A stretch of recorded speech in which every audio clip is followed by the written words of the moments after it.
講個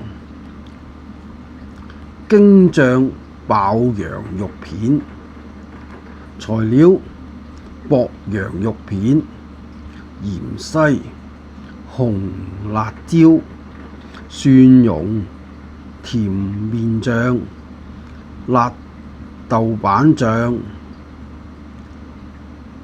適量。做法：芫茜成棵洗乾淨，去根鬚切段備用。以生抽適量，玫瑰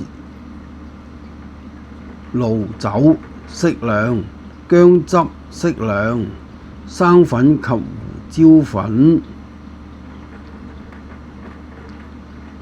各少許，調校成醃料。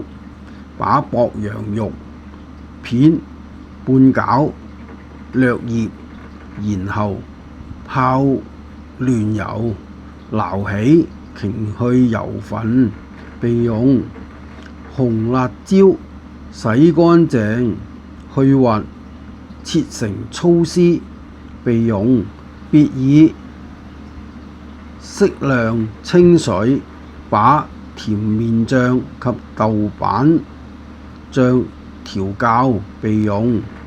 起油鑊爆香蒜蓉、甜麵醬及豆瓣醬，將羊肉片回鑊，讚酒爆炒均勻。以生抽適量、糖適量、生粉、麻油、胡椒粉各少許，加入適量清水調校，注入鑊中，兜炒至羊肉入味，最後加入芫茜及椒絲，翻炒一片，即可上碟，趁熱食。呢個就係京醬香爆羊肉片啊！京醬香爆羊肉片。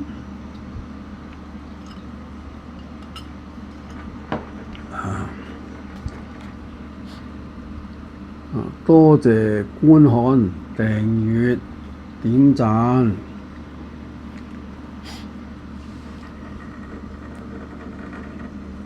訂閱點讚，拜拜。